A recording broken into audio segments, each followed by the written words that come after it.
श्रीमद् भगवद गीता षष्ठो अध्याय। श्री भगवान बोले, जो पुरुष कर्म फल का आश्रय ना लेकर करने योग कर्म करता है वह सन्यासी तथा योगी है, और केवल अग्नि का त्याग करने वाला सन्यासी नहीं है तथा केवल क्रियाओं का त्याग करने वाला योगी नहीं है। हे अर्जुन, जिसको सन्यास ऐसे कहते हैं उसी को तू योग जान, क्योंकि संकल्पों का त्याग ना करने वाला कोई भी पुरुष योगी नहीं होता। योग में आरूढ़ होने की इच्छा वाले मननशील पुरुष के लिए योग की प्राप्ति में निष्काम भाव से कर्म करना ही हेतु कहा जाता है, और वो योगारूढ़ हो जाने पर उस योगारूढ़ पुरुष का जो सर्व संकल्पों का अभाव है वही कल्याण में हेतु कहा जाता है। जिस काल में ना तो इंद्रियों के भोगों में और ना कर्मों को ही आसक्त होता है, उस काल में सर्व संकल्पों का त्यागी पुरुष योगारूढ़ कहा जाता है। अपने द्वारा अपना संसार समुद्र से उद्धार करे और अपने को अधोगति में ना डाले, क्योंकि यह मनुष्य आप ही तो अपना मित्र है और आप ही अपना शत्रु।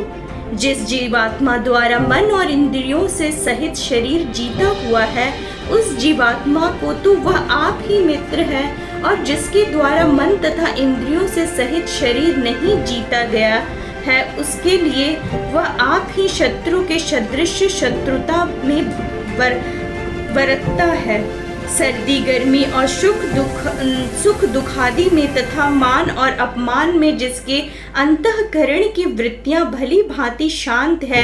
ऐसे स्वाधीन आत्मा वाले पुरुष के ज्ञान में सच्चिदानंद घन परमात्मा सम्यक प्रकार से स्थित हैं, अर्थात उसके ज्ञान में परमात्मा के सिवा अन्य कुछ है ही नहीं। जिसका अंतःकरण ज्ञान विज्ञान से तृप्त है, जिसकी स्थिति विकार रहित है, जिसकी इंद्रियां भली भांति जीती हुई हैं और जिसके लिए मिट्टी पत्थर और सुवर्ण समान है, वह योगी युक्त अर्थात भगवत प्राप्त है, ऐसा कहा जाता है। सुहृद मित्र वैरी उदासीन मध्यस्थ द्वेष और बंधु गुणों में धर्मात्माओं में और पापियों में भी समान भाव रखने वाला अत्यंत श्रेष्ठ है। मन और इंद्रियों सहित शरीर को वश में रखने वाला आसक्ति रहित और संग्रह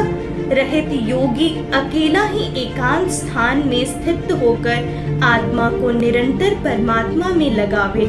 शुद्ध भूमि में जिसके ऊपर क्रमशः कुशा मृगछाला और वस्त्र बिछा है, जो ना बहुत ऊंचा है और ना बहुत नीचा, ऐसे अपने आसन को स्थिर स्थापन करके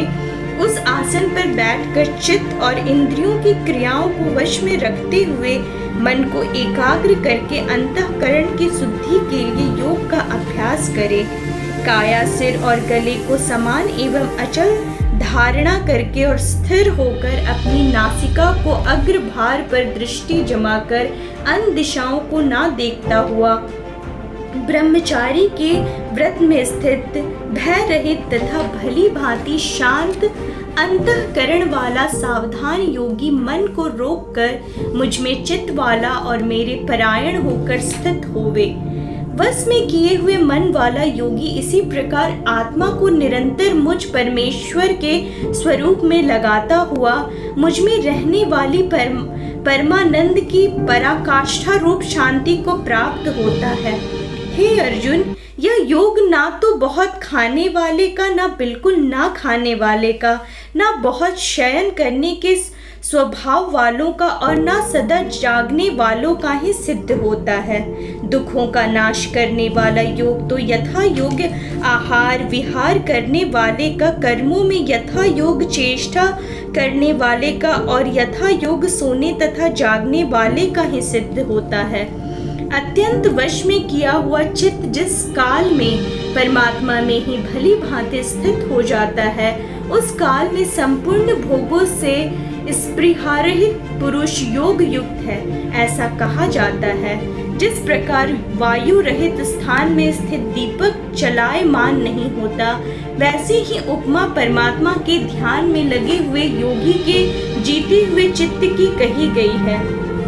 योग के अभ्यास से निरुद्ध चित्त जिस अवस्था में उपराम हो जाता है और जिस अवस्था में परमात्मा के ध्यान से शुद्ध हुए सूक्ष्म बुद्धि द्वारा परमात्मा को साक्षात करता हुआ सच्चिदानंद घन परमात्मा में ही संतुष्ट रहता है, इंद्रियों से अतीत केवल शुद्ध हुई सूक्ष्म बुद्धि द्वारा ग्रहण करने योग जो अनंत आनंद है, उसको जिस अवस्था में अनुभव करता है और जिस अवस्था में स्थित यह योगी परमात्मा के स्वरूप से विचलित होता ही नहीं, परमात्मा के प्रतिरूप जिस लाभ को प्राप्त होकर उससे अधिक दूसरा कुछ भी लाभ नहीं मानता और परमात्मा की प्राप्ति रूप जिस अवस्था में स्थित योगी बड़े भारी दुख से भी चलायमान नहीं होता,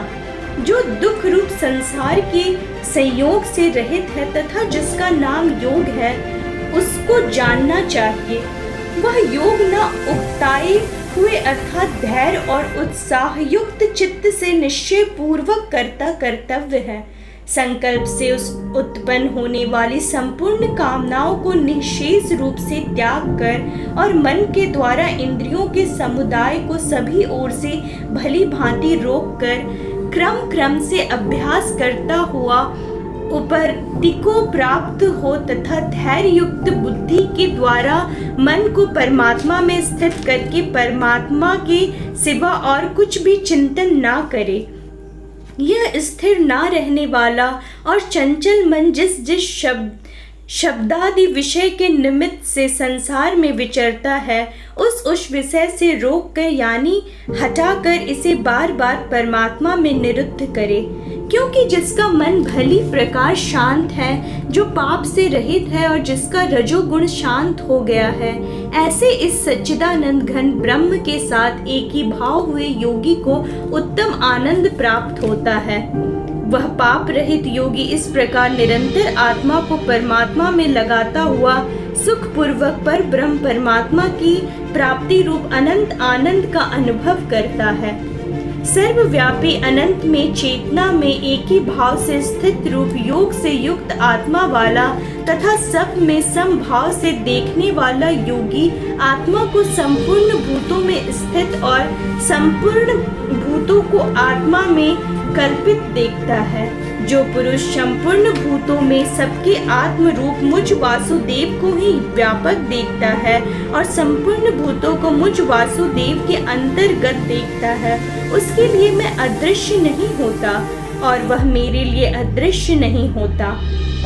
जो पुरुष एक ही भाव से स्थित होकर संपूर्ण भूतों में आत्म रूप से स्थित मुझ सच्चिदानंद घन वासुदेव को भजता है, वह योगी सब प्रकार से बरतता हुआ भी मुझ में ही बरतता है। हे अर्जुन,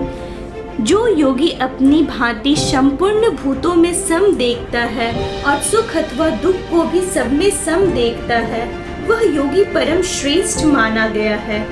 अर्जुन बोले, हे मधुसूदन, जो यह योग आपने समभाव से कहा है, मन के चंचल होने से मैं इसकी नित्य स्थिति को नहीं देखता हूँ, क्योंकि हे कृष्ण, यह मन बड़ा चंचल है,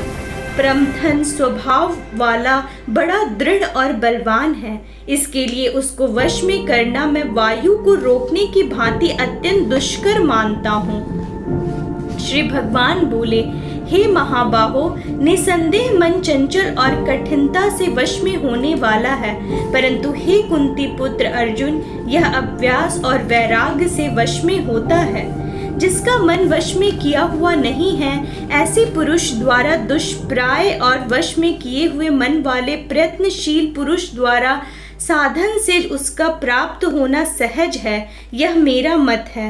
अर्जुन बोले, हे कृष्ण, जो योग में श्रद्धा रखने वाला है किंतु संयमी नहीं है, इस कारण जिसका मन अंत काल में योग से विचलित हो गया है, ऐसा साधक योग की सिद्धि को अर्थात भगवत साक्षात्कार को ना प्राप्त होकर किस गति को प्राप्त होता है। हे महाभाव, क्या वह भगवत प्राप्ति के मार्ग में मोहित और आश्रय रहित पुरुष छिन्न छिन्न बादल की भांति दोनों ओर से भ्रष्ट होकर नष्ट तो नहीं हो जाता? हे श्री कृष्ण, मेरे इस संशय को संपूर्ण रूप से छेदन करने के लिए आप ही योग हैं, क्योंकि आपके सिवा दूसरा इस संशय का छेदन करने वाला मिलना संभव नहीं। श्री भगवान बोले, हे पार्थ, उस पुरुष का ना तो इस लोक में नाश होता है और ना परलोक में ही, क्योंकि हे प्यारे, आत्मा द्वार के लिए अर्थात भगवत प्राप्ति के लिए कर्म करने वाला कोई भी मनुष्य दुर्गति को प्राप्त नहीं होता। योग भ्रष्ट पुरुष पुण्यवानों के लोकों का अर्थात स्वर्ग आदि उत्तम लोकों को प्राप्त होकर उनमें बहुत वर्षों तक निवास करके फिर शुद्ध आचरण वाले श्रीमान पुरुष के घर में जन्म लेता है, अथवा वैराग्य पुरुष उन लोकों में ना जाकर ज्ञानवान योगियों के ही कुल में जन्म लेता है। परंतु इस प्रकार जो यह जन्म है, जो संसार में निसंदेह अत्यंत दुर्लभ है, वह उस पहले शरीर में संग्रह किए हुए बुद्धि संयोग के अर्थात संबुद्धि रूप योग की संस्कारों को अनायास ही प्राप्त हो जाता है और हे करुनंदन रूप उसके प्रभाव से वह फिर परमात्मा की प्राप्ति रूप सिद्धि के लिए पहले से भी बढ़कर प्रयत्न करता है। वह श्रीमानों के घर में जन्म लेने वाला योग भ्रष्ट पराधीन हुआ भी उस पहले के अभ्यास से ही निसंदेह भगवान की ओर आकर्षित किया जाता है, तथा संबुद्धि रूप योग का जिज्ञासु भी वेद कहे हुए सकाम कर्मों के फल को उल्लंघन कर जाता है। परंतु प्रयत्न पूर्वक अभ्यास करने वाला योगी तो पिछले अनेक जन्मों के संस्कार बल से इसी जन्म में संसिद्ध होकर संपूर्ण पापों से रहित हो फिर तत्काल ही परम गति को प्राप्त हो जाता है। योगी तपस्वियों से श्रेष्ठ है, शास्त्र ज्ञानियों से भी श्रेष्ठ माना गया है और सकाम कर्म करने वालों से भी योग श्रेष्ठ है। इससे हे अर्जुन, तू योगी हो। संपूर्ण योगियों में भी जो श्रद्धावान योगी मुझ में लगे हुए अंतरात्मा से मुझको निरंतर भजता है, वह योगी मुझे परम श्रेष्ठ मान है।